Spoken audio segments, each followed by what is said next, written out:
Hikuchi mga kapa. For today's video, so yun, samahan nyo akong mag-unbox ng ating parcel. So, ito yung order pala sa atin na cellphone. So, wait lang, ayusin lang natin.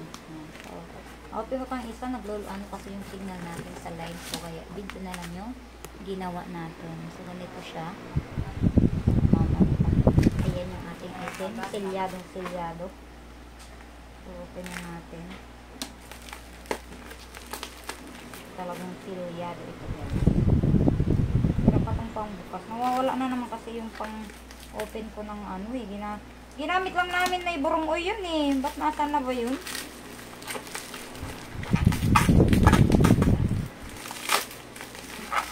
I-review natin yung bagong labas na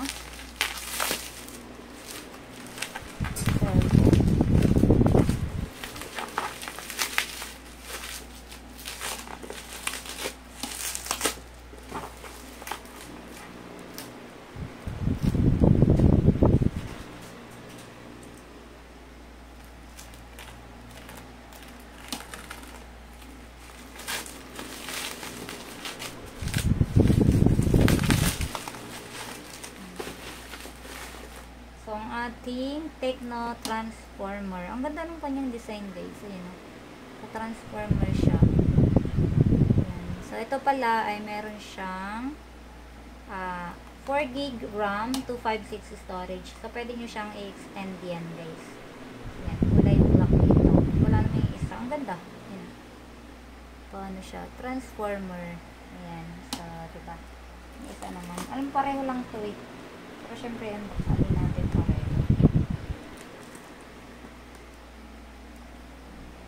Wala yung pangkat natin na isa.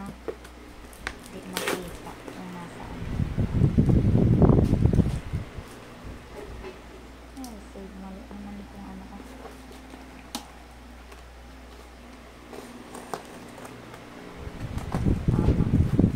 Silyado din. Silyado guys. Dyan na yan. Meron pa.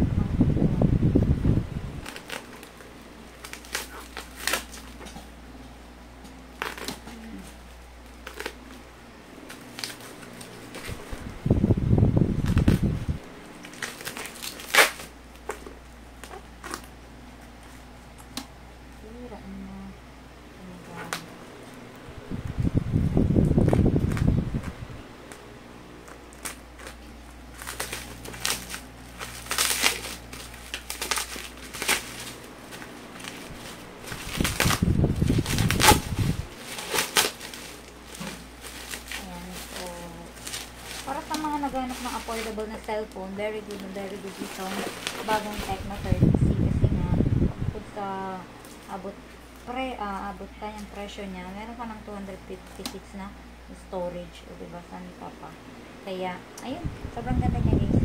Ganyan siya.